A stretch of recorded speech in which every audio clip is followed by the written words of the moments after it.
All right, guys. So welcome to the session.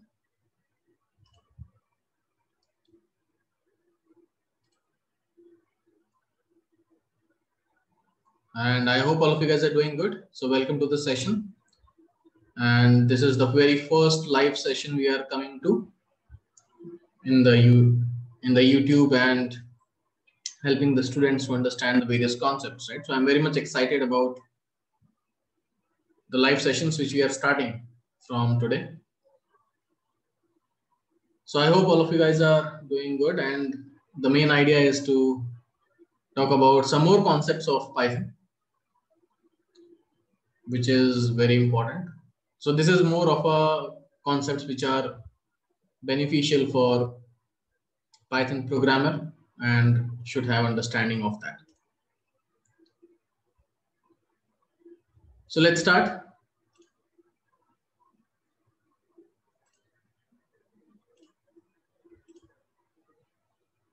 So multiple things I'm just checking, so give me a minute. All right. So I'm just checking everything is fine or not, because we are into multiple places.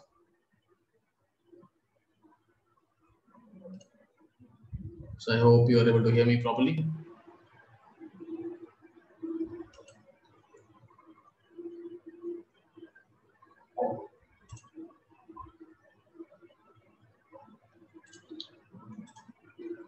All right, so let's get started. So basically the idea here is that it's again a basics, right? So we are going to start with the basics of Python, and we'll try to understand how we can solve some of the real-time problem statements and how can we handle the various different types of errors, right? So we'll have to understand that in detail. So when you are a programmer which is having a few years of experience, or I can say a fresher, so how the pattern should be. So when we starting any programming language, the main idea is that for the beginner level, we have to spend around 80% of the time writing our own code, right? So if you are a beginner,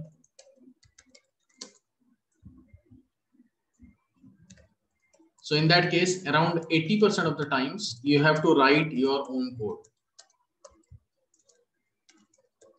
because that will make us more comfortable on any of the programming language, whether it is R, whether it is Python, whether it is Java, or any programming language. And it's a good idea that 20% of the time you can go ahead and read others codes as well. So that will give us an idea that what is the best practices, how people are actually writing the code and everything, right? So that is very, very important for us to understand. Once our experience will be at the mid-level experience. So in that case, we will have to spend around 50% of the time writing our own code and 50% of the time watching the code or reading the codes of other people. And once you are at the high level, or I can say the advanced level,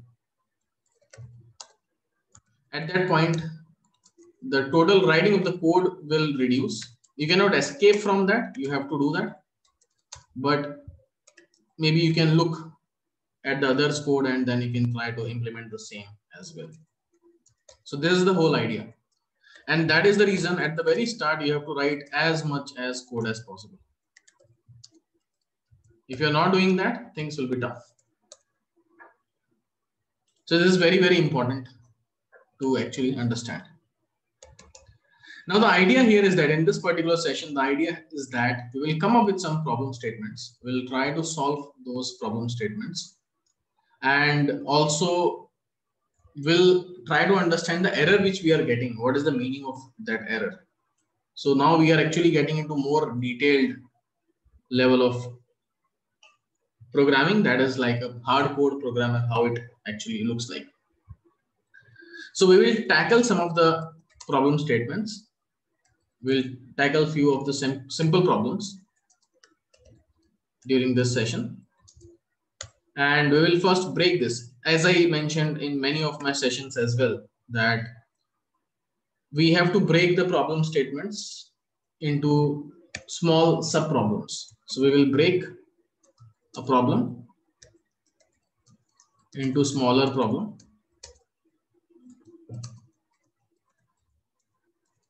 Once we understand that, we will go ahead and connect the dots to make a larger problem and maybe basically come up with a coding concepts, right? So we will go ahead and connecting the dots from the sub problem, and I will implement that to a coding concepts. We will go through some codes. We'll have some code walkthrough and we'll put it all together.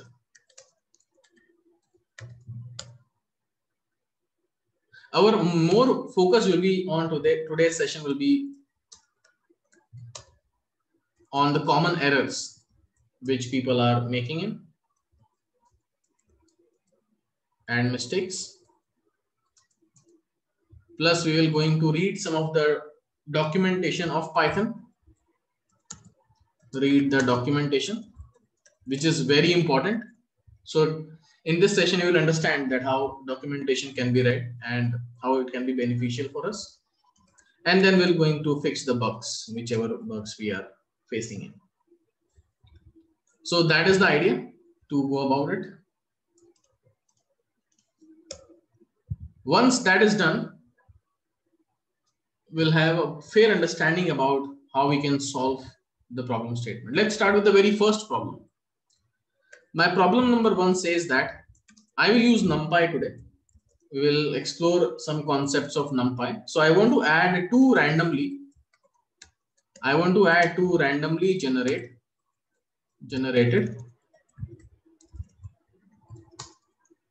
NumPy matrices using for loop. I can directly add two NumPy matrices without for loop as well, but here we are going to solve using a for loop. That is the problem statement. I have to add two randomly generated NumPy matrices using for loop. Normally adding the NumPy matrices is not a challenge. I can just do a simple addition operation and we are done with it. But we will not go with that option. So here we will break the problem statement into sub problems.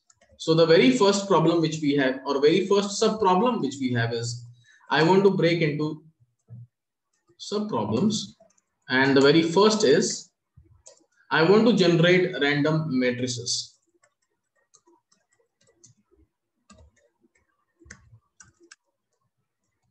Now generate random matrices as in the I may have to create by manually, or there will be some functions associated with it which can be leveraged. Second is I want to add the matrices. These are the two things which we have to perform. Let's say I want to generate a 5x4 matrix. I want to generate let's create a random matrix of 5x4 where I have 5 rows and 4 columns. Now the very first thing which we will do is we will just go to Google and search for what we are looking for. I am looking for a NumPy random matrices. So I want NumPy random. I want to create a NumPy random matrices, right? That is what I'm looking for. You will get many documentations. And again, this approach is basically when you work in any company, you can follow these things, right? Searching in a Google is also an art. So NumPy create random matrices and I get many links out here. And it's not very much possible that in the very first link you will get the answer. You may have to explore few links as well. So it's always a good idea to basically explore first few links, first 4 or 5 links, and see which is solving my problem. I see one option random rand will come to that. I see some documentation here also, which looks like on the same lines. Here I see one codespd.com. So let's click on this. Here you are getting a good documentation where we are importing the NumPy and then we are creating a matrix. You can see here that the matrix is created, an array is created, np.rand3. It is generating 3x4 matrix, right? So it is actually generating a 3x4 matrix. So this is what we are looking for. I want 5x4 matrix. So I got the code from the internet that this is the code which can help me to generate the random matrix. But for me, just copying the code is not the solution. I have to understand what's going on.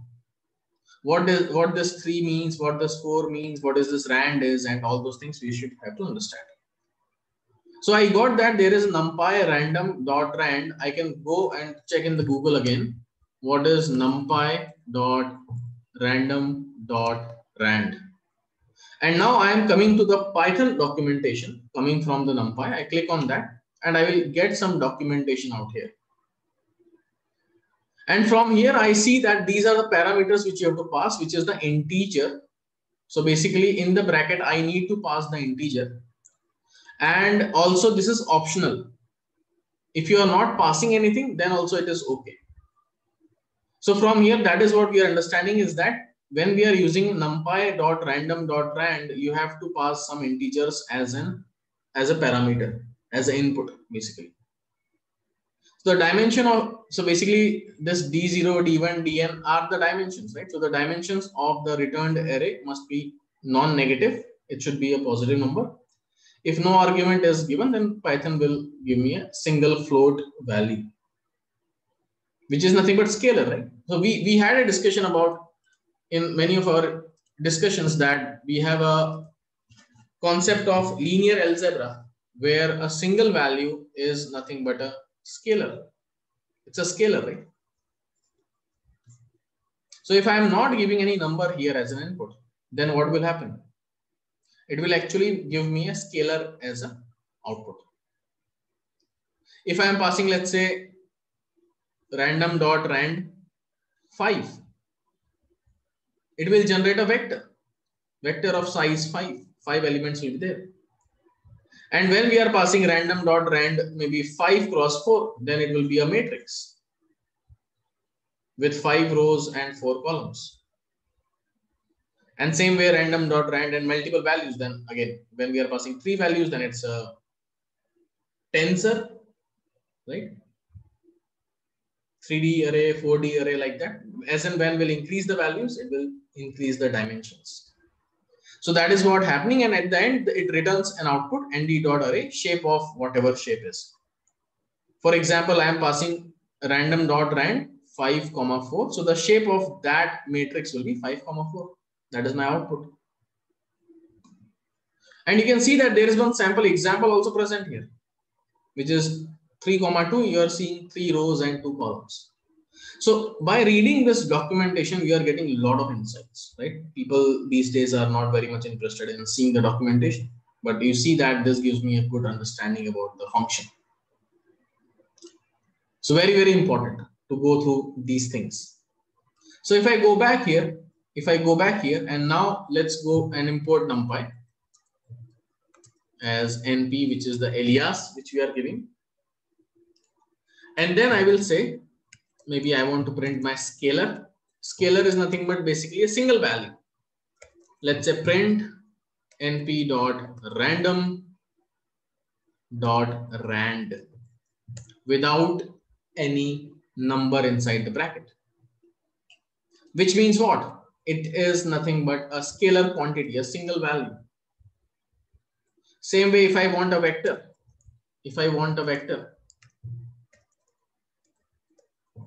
in that case, we have print np.random.rand 5, let's say, right? So you are getting a vector of size 5. 1, 2, 3, 4, 5. Same way, I want a matrix. So print np.random.rand maybe 5x4. And this is my matrix. Simple. So now we got the understanding that np.random.rand is going to generate a random numbers, and in which shape you want, you can just pass that in the bracket and done. That is the idea. So very nice way to create the function. Now what is the difference between 5 cross 4 and 4 cross 5? It is just gonna change the rows and the columns. If I am running 5 cross 4 and if I am running 4 cross 5, you can see that the number of rows here are different. Here the number of rows are different, number of columns are different, number of columns are different.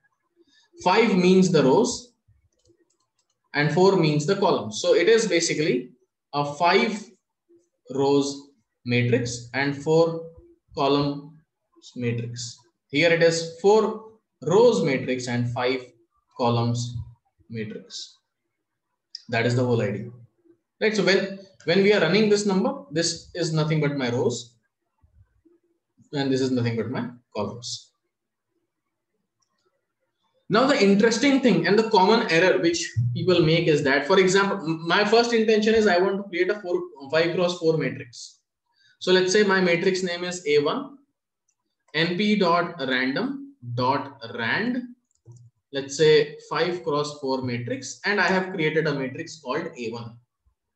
I want to know the shape of it. Sometimes you must have wrote like this, right? A1 dot shape and then bracket. Now here we are getting one error. Here we are getting one error. A1 dot shape bracket and we are getting one error. And the error is very interesting. Tuple object is not callable. But where is the tuple? There is no tuple, right? So now there is a concept of class, objects, basically coming from the object-oriented programming language. So we have to understand what's going on here. It's very important to understand what this error means. Till now, yes, we are getting error. We are knowing that, okay, shape is not the function. Basically shape and then we are passing a bracket, right? With a shape, we are passing a bracket. When we are passing a bracket with a shape, that means you are saying that shape is a function. But actually shape is not a function. We will understand this. Same way you may raise some error like this. You may face some error like this. For example, let's say I want to know the type of A1. So you write A1 dot type. You are getting some different error here. Here the error says that numpy dot nd array has no attribute type. Now what does that mean? I know that this will not work. We are purposefully giving these errors. I know that this will also not work. But what does this error mean is what we have to understand. So first we'll try to understand the object-oriented programming language. Obviously a small example for that, and we will try to come to this error. Object-oriented is again a very big subject, but we will just give an idea what it is. For example, let's say I'm creating a small class. Class is basically like prototype, I would say, where my task is that I want to convert Celsius to Fahrenheit. So my class name is C2F, which is going to convert Celsius to Fahrenheit. I will have my constructor. Again, all these things we have discussed in the curriculum. And we have the C as an input. Self.c is equal to C. I'll just explain all these things again. Def C2F, self, then F is equal to self.c, multiply by 9 by 5 plus 32, print F. We have C1, where I'm calling C2F of 10, C1.C2F. And also I will say C1.c. Okay. Now you will understand this very easily. First of all, this is my class name. This is my class. Class is like a prototype where you are actually writing the entire code. This C is my attribute, or I can say a variable, right? It's an attribute or a variable. And this C2F is my method, or I can say function, right? It's a function or a method. In object-oriented programming language, we tell it as a method. So now if you see here, when I'm calling C1.C2F with a bracket, which means that it is actually calling a method. It's a method. And when we are calling C1.C without bracket, then that means I am calling an attribute, right? I am calling an attribute.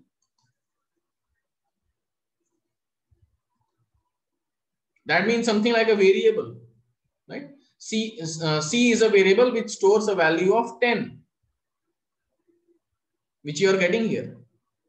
So when we are passing this in a bracket, it's a method. And when we are passing C, it is nothing but an attribute. So here, if you come back to A1, it is saying type. A1 is actually one type of class only, right? A1 is a matrix. And if I go back and check my A1, if I check my A1, print type of A1, it's a class. It's a numpy.nd array. It's a class for me. Or I can say A1 is the object of class this, right? A1 is an object of numpy.nd array class. And this numpy.nd array class does not have any attribute type. That means there is nothing like a variable C. C is an attribute for C2F class, right? Or I can say C1 object has an attribute C. So same way for A1 object, there is nothing like type as an attribute. That is what it is saying actually. That means type, there is nothing like that in my A1. That's why we cannot write like this. We have to write like this because type is a function, which is basically a Python function, which can be used with A1 in any other data type also. So type is not specific to a class called a numpy.nd array. It is an overall function for me. That is what it is, right? Same way if I am coming here, shape. Now you are saying that shape is a function for A1 class or A1 object. Do we have any shape type of function in A1 object? We can check that. I can go to the documentation of NumPy and we can try to understand there whether this thing is available or not, right? Whether this shape as a function available or not. So I will go to the Google and I will say numpy.nd array and I will get the documentation here. And you can see the importance of documentation. If I go down here, you can see that attributes. T is one attribute, data is one attribute. These are basically nothing but a variable, I would say, as an object-oriented programming language, right? It stores some value. It stores some value, right? It stores some value. For example, shape is an attribute. Shape is not a method. Method is shown here. So basically, numpy.nd array has various different attributes, various different variables. When I execute these variables, it is gonna give me some output. The format of the output is nd array for T. T is basically a transpose. So we are transposing it and I'm getting the nd array as an output. Data, I'm getting a buffer as an output. Flag, I'm getting a dictionary as an output. Real, getting an nd array. Basically, it's helping me understand what type of output I'm going to get. For example, shape. When I am going to run a1.shape without bracket, because it's an attribute, it is not a method, I will write a1.shape. It is going to give me tuple of integers. Let's go and check. In place of this, I will just remove this bracket and write a1.shape. I am getting the output as tuple. And that is what the documentation is saying as well, right? Perfect. And when we are writing this as a function, I am getting one error, which is saying that tuple object is not callable, which makes sense. Because the output of A1 dot shape is gonna be a tuple and you're calling that tuple. How can we call that? Tuple is a tuple, right? Tuple is not a method. So that is the reason it is not working properly. Right? So A1 dot shape will give me the tuple as an output and you are trying to call the tuple. Tuple is not a function. Tuple is just a data type. And that is the reason you are getting this as an error. Very, very important to understand this, right? And this documentation is like amazing. It consists of everything. What functions are there, what methods are there with numpy.ndarray. These are the methods, right? Some of the methods we already saw in the class. These are the attributes. If we have the understanding of this entire documentation, things will be easy for me to solve. Okay. Now, if I go back, so this is the idea. Let me create a A1 matrix. A1 matrix is already created, which is nothing but 5 cross 4 matrix. I will generate one more matrix. Let's say A2 np.random.rand 5, 4 and I'll print the shape of A2 dot shape, where shape is an attribute. Shape is not a function. So I'm getting 5, 4. So basically now I have two matrices, A1 and A2. And my intention is that I want to add these. Obviously, I can do this by, let's say B is equal to A1 plus A2. I can very well do that. No issues. I have added this. But this is a simple thing. Anyone can do it. I want to write some logic. I want to apply some for loop. My intention is that this value plus this value, this value plus this value, this value plus this value, this value plus this value, and so on. That is what I am looking for. And this I want to achieve through a custom coding rather than me writing this A plus B. So for that, what we have to do is we have to first understand that, can I slice these values? Can I pick up this only value? I can do that using the index. Right? We can do that using the index.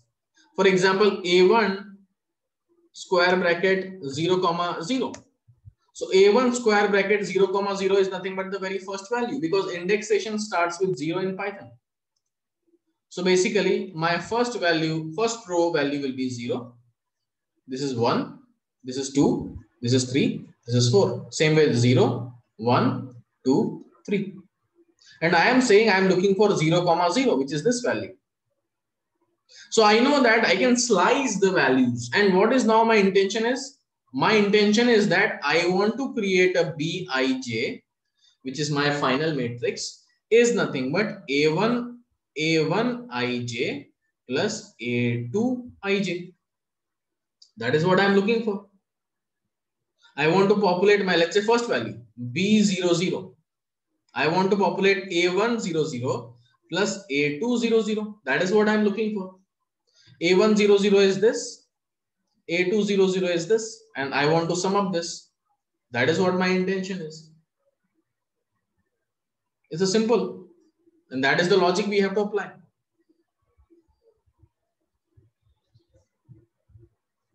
So for that, I have to apply the for loop. I have to apply the for loop. But before that, if you want to know more about slicing, this is the documentation we have, how to slice the array. Here you can see 1, 2, colon, 1. All these documentations are available here. How to slice. NumPy gives me a very beautiful documentation. And that is the benefit here. Now, the logic we have to build. I will create two variables, r, c, where r will be my number of rows and c is my number of columns, which is nothing but I can say a1 dot shape, right? Because a1 dot shape gonna give me 5 cross 4. So my value of r will be 5 and the value of c will be 4. And now I want to iterate on r and then I want to iterate on c. I will apply two for loops. right? I will apply two for loops. So I can say for I in range of R, where range of R gonna give me what? My value of R is 5. So range of R will be 0, 1, 2, 3, 4. That is my range of R. And my range of C will be 0, 1, 2, 3. Because the value is 4. 4 will not participate in the range function. That we already know. So now once I get in here, I will apply one more loop for J in range C. And now I will say B of I comma J is equal to A1 of I comma J plus A2 of I comma J. And then I will print B. And here we go. The output is exactly same as what we got here. Let's try to understand this loop. What will happen? So my first value of I will be 0. And the value of J will be 0, 1, 2, 3. So let's try to understand it. My first value of I is 0. So once I is equal to 0, it will get inside the loop. And this for loop will run. The first value of C, or I can say that J is 0 also. So basically my I value is also 0. My J value is also 0. It will take B of 0, 0, A1 0, 0 plus A2 0, 0. Goes back to the loop. It will again go to the Jth loop only, because I loop, it will not get out of the inner loop. So my second value of J is 1. So what will happen? B01 is equal to A101 plus A201. Goes back to the loop again. My I will still remain 0. My J will become 2. So B02 is equal to A102 plus A202. Goes back to the loop. Again, my I is 0. But J is 3. So 0, 3 is equal to A1 0, 3 plus A2 0, 3. Now I have iterated all the values from here. I already populated 0, 1, 0, 2, 0, 3 and 0, 0. Right? I already populated these values. Now my I will change in the next iteration. My I will become 1. So it will populate 1, 0, 1, 1, 1, 2, 1, 3. Same way, 2, 2, 0, 2, 1, 2, 2, 2, 3, and so on. Done. The logic is built. Simple, right? So that is how we can build a logic. But here the problem is that at the very first iteration, I am not sure that how much values I will have to take in my matrix B, because it is populating one by one. It is taking, my B is becoming 0, 0, then B is becoming 0, 1. So my B is expanding in every iteration. But if I know that, okay, B will also have 5 cross 4 as a size, and if I create a blank matrix or a 0 matrix with 5, 4, then the optimization will be much faster. So me, rather than going and making the value as basically my B will increase dynamically, rather than that, I will go ahead and make a new matrix of B with zeros. And I know that the output will be 5 cross 4 matrix for zeros, like for B also. So I will have B is equal to np dot zeros, which is a command. And I will write 5, 4. And now we are getting one more error. It is saying cannot interpret 4 as a data type. Now again, this is a chance for us to understand why it is happening. I'll go to numpy dot zeros. And here you can see that the input which we are looking for, the shape is an integer or a tuple of integer. It can take only one value, either an integer or a tuple. But you are passing two values, 5 and 4. So you have to pass this in a tuple. You have to pass this in a tuple. Now I have a matrix B which consists of zeros. And now my things are easy. I will just write this code. I know that the output will be 5 cross 4. My matrix is already created, and then I have populated the matrix, which will be obviously by seeing just a 5 cross 4 matrix, you will not see the difference in the performance. But when we are dealing with the huge matrices, then this way is quite optimized, where we are pre-allocating the space for the matrix B. Here we are pre-allocating the space.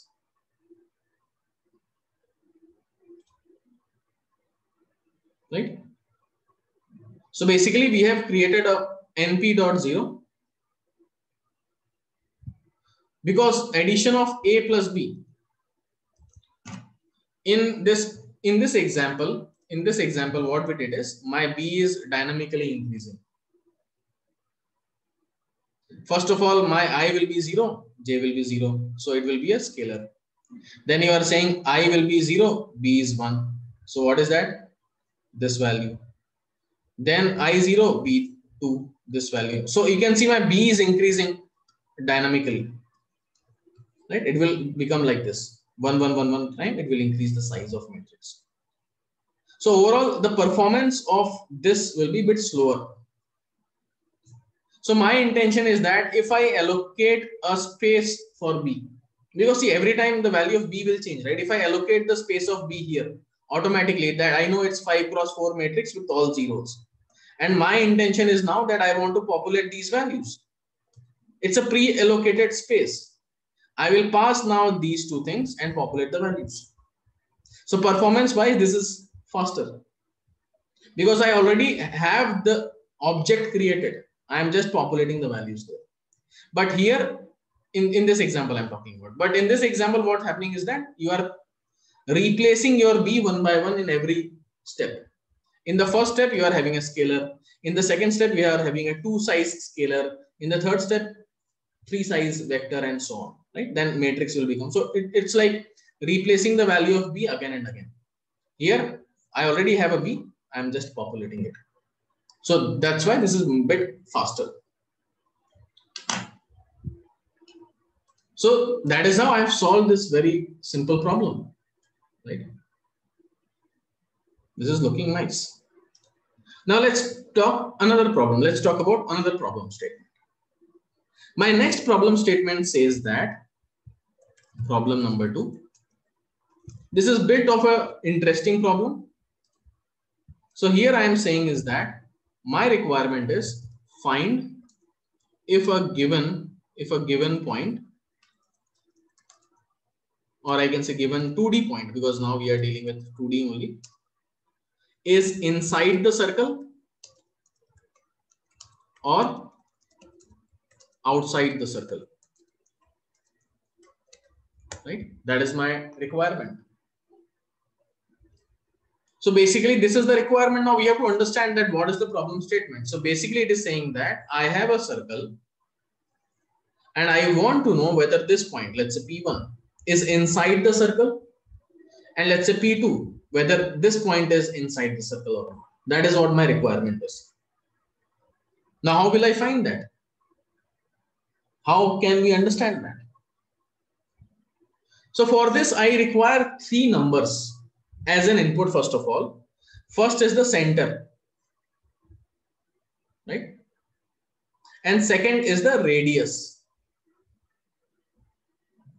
Once I know my Cx and Cy, which is my center, and if I know the radius,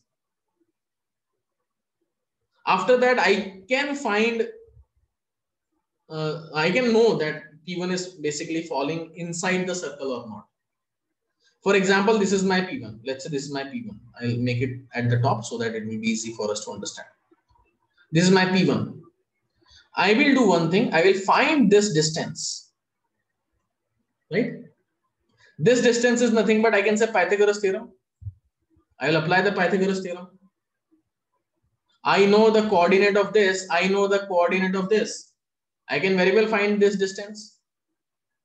Let's say this coordinate is Cx, Cy, and here the coordinates are Px, Py.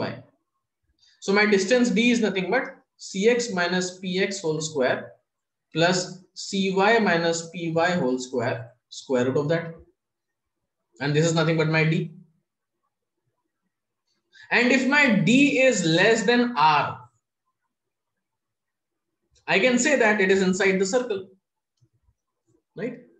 That is the only thing which I have to calculate. Simple.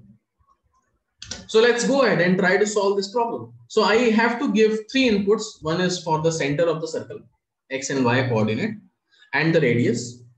And then the second input which I have to give is the point P. What is the coordinate of point P? So let's go ahead and first go with input. Now here I have to know that how can I pass the multiple inputs? We have discussed in the curriculum, but suppose we are new to Python. I can go and Google around. I can find some solution there.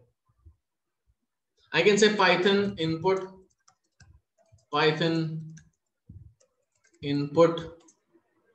multiple values, right, in single line. I may get some documentation here. Maybe here you can see some geeks.geeks website is there. Tutorial point is there. So here you can see there will be some input command is there. You can see this is the answer. This is the answer. This is what I'm looking for.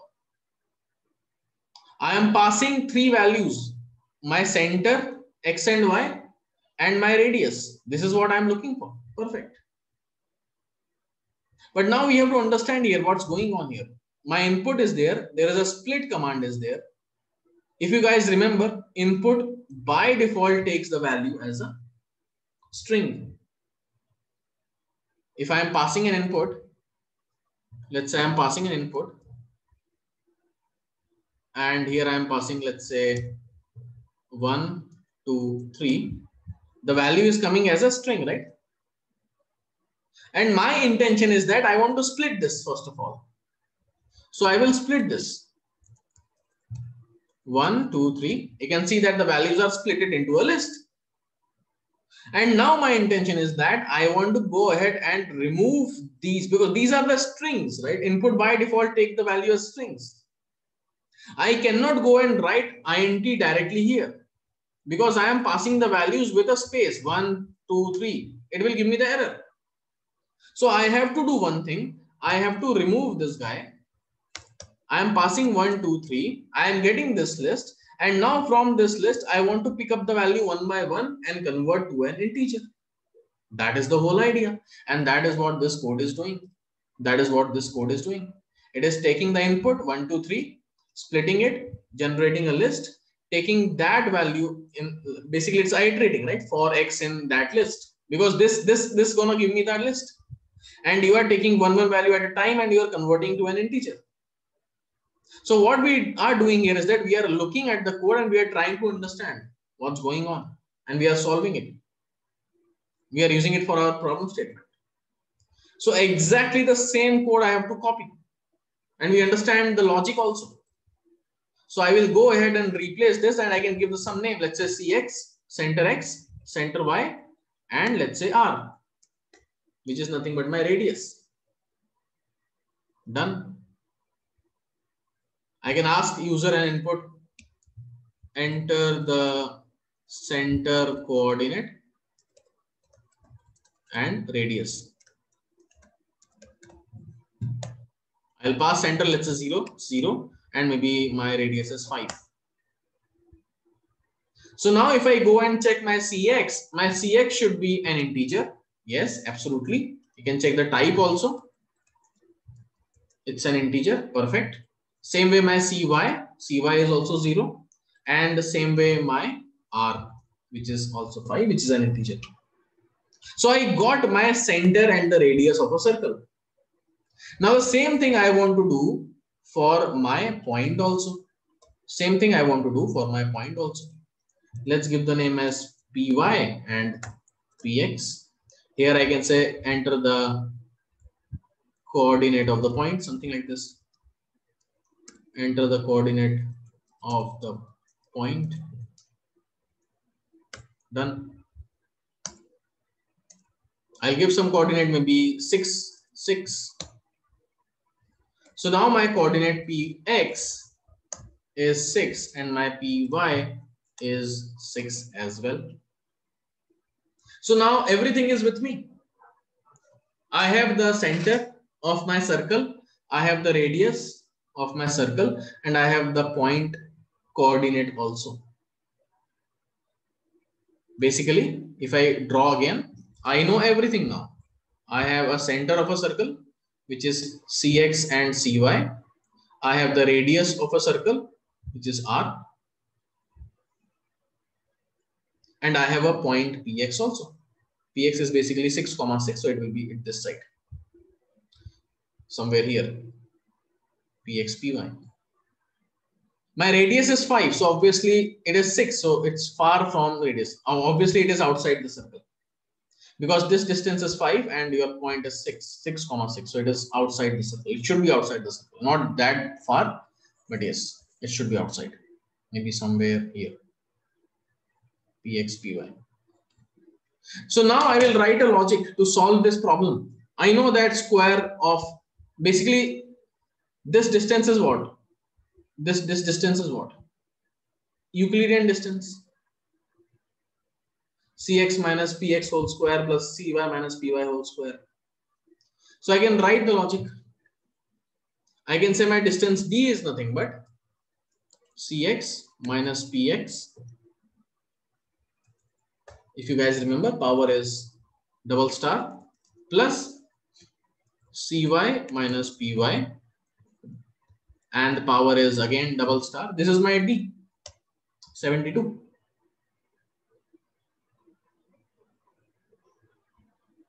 And now I will check this. What is my d basically? It should be square root of this. For example, I have a center here. I have 6, 6 here. I want to find this distance. This distance is what? Square root of this, right? So basically I'll have to take the square root also.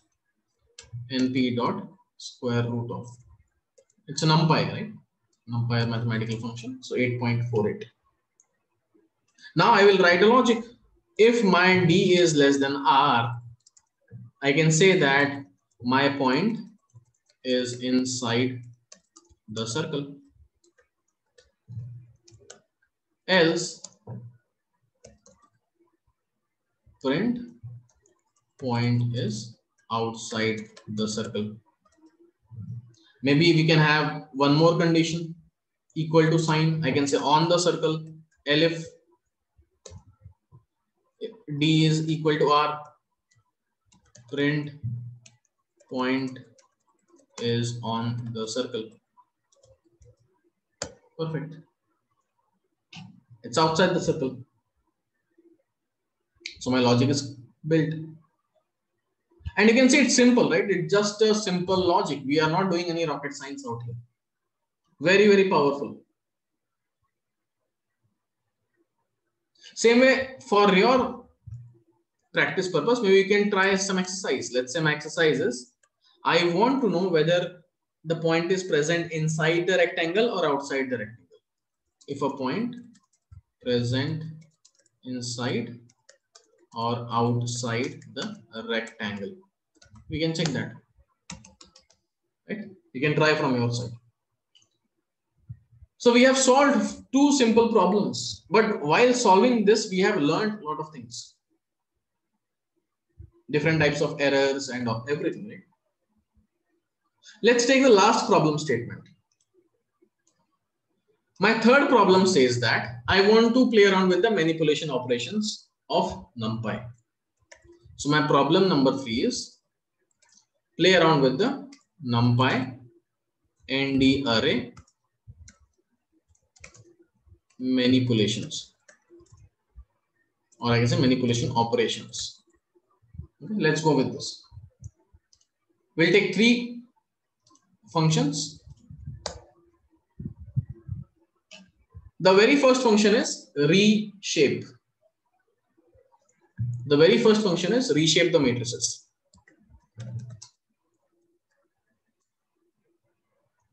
And we will obviously do a lot of common errors on this. Let's try to understand. Let's say I have a random matrix A, np.random.rand. Let's say 5, 4. And now when I check my A, I got this matrix 5, 4.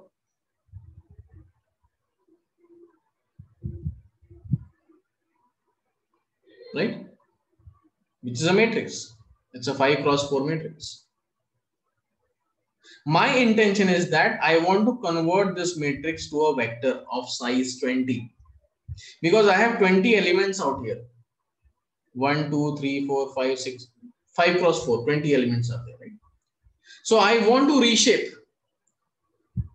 But now np.reshape is there. Yes, reshape is there. Is this a function or a attribute? I don't think it is an attribute because it is giving me something else. If I'm passing something here, I'm getting some error. Now I'm getting understanding that yes, it is actually a function because it is looking for some arguments also. It is looking for some argument. You are saying directly, right? Missing 2 positional arguments. So I will go to the NumPy. I'll go to the NumPy and look for this function. NumPy.reshape. And from here, once I get into it, you'll see A, which is an array-like structure which you have to pass. Array to be reshaped. I have to reshape what? I have to reshape this A. So I will pass A. Still, it is looking for something which is a new shape. If I go back to the documentation, new shape. Integer or tuple of integers. So basically, I'm looking for a vector size 20, right? 20 cross 1, basically, I would say. So I will just write here in a bracket or a single number 20. You are getting a vector. It's not a matrix, right? It's not a matrix anymore. It's an entire one vector. Because here you can see I have a square bracket coming in, but here I'm not having any square bracket. There's a difference. If I'm writing in a bracket in the form of a tuple, I will pass 20 cross 1, 20 comma 1. It's a vertical. Here I am not giving 1, so it is making it horizontal. That's it. Now there is one more option which is known as order. Order is basically how you want the value to be open up. Whether it's a row major order or column major order. When I am passing C, it is a row major order. Let's try to understand this. If I am writing here, comma C, you can see 566 is the first value, 933 is the second value, 117 is the third value, 125 is the fourth value, 929 is the fifth value. So it is basically happening row by row. It's a row major. Suppose I want to populate column by column. First value, second value, third value, fourth value, fifth value, sixth value, like that. I will just change this to F. First value, second value, right? So it's a Fortran programming language. Basically, this is my C programming language, which takes row as a priority. Fortran programming language takes column as a priority. That is the idea. And what it returns the reshaped array. If suppose I am writing here 20 comma minus 1. Minus 1 means what? Minus 1 means it is gonna generate 20 size vector only. It's a vector only. Minus 1 means I am not sure what you want. Basically, see, think logically here, you'll understand it. My matrix is 5 cross 4 matrix, which is 20. I can create 20 comma 1. I can create 20 comma 1. That is only possible. Suppose I am writing here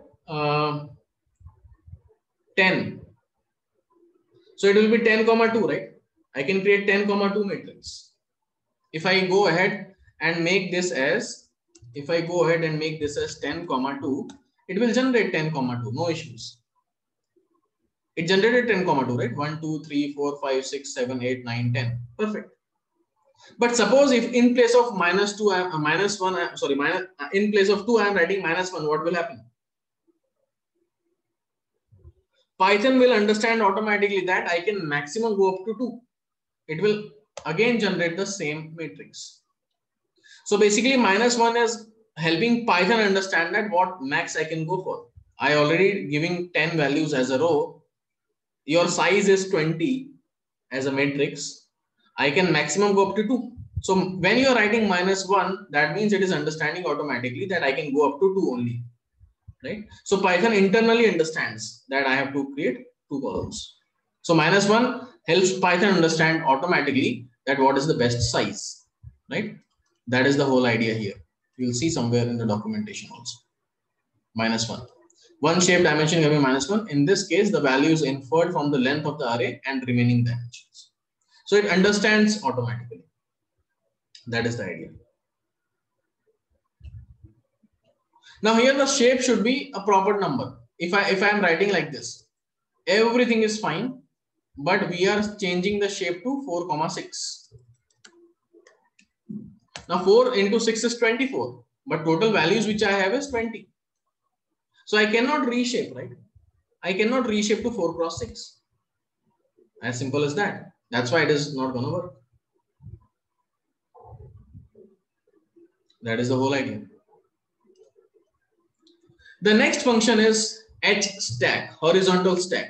For example, let's say I have a vector A or a matrix A, np.random.rand 5 cross 4, and I have a let's print this also. It's always be a good idea to print.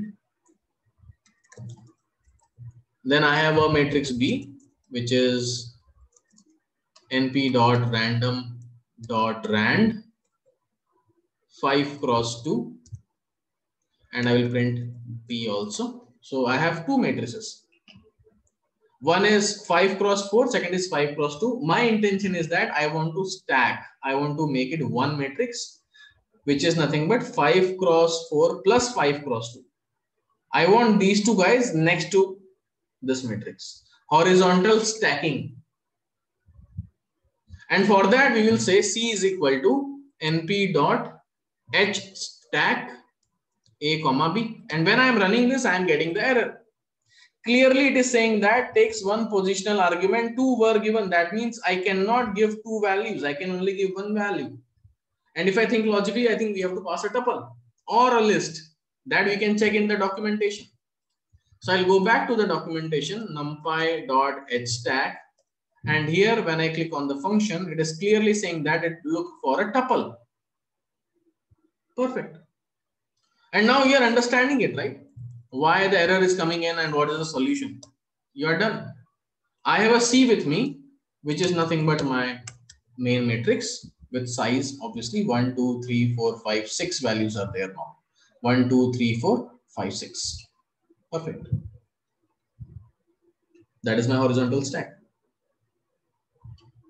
In horizontal stack, my row size should be the same. If suppose my row size is 3, 2, then will it work? It will not. It is clearly saying that the size is not matching.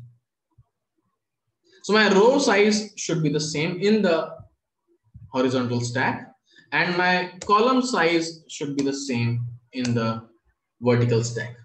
So the next command we have is vertical stack. A is equal to np.random.rand, let's say 5 cross 4 matrix. B is equal to np.random.rand, and here let's say 2, 4 matrix. We'll see both. Print A, print B, and you can see that I can very well vertically add them, right? Because the columns are same. I can very well vertically add them. So it is np.vstack, and here we go. We'll pass a tuple. You have to pass a tuple, and you can see that the values are together. Done. So that is the whole idea. And now we can understand, right, how we can go ahead and basically read the documentation. By reading the documentation, things are very, very easy to solve or to understand. So for any programming language, you have to go through the documentation, which is very important. So whatever code we have discussed, you will find at this link. I will share this link with all of you guys. Whatever we have learned today, you can play around with this. Everything is mentioned here, what we have learned. right? So this is what we have today. I hope this gives a lot of understanding about how to proceed. We will see you again next week with some more understanding on different topics. Again, this session is basically to give you the knowledge on various different topics like SQL, Python, Tableau, data science, machine learning, right? So we'll have some quick discussions on some of the topics. So that is the main idea of these sessions. So we'll see you in the next weekend or next week session. Till then, take care, guys.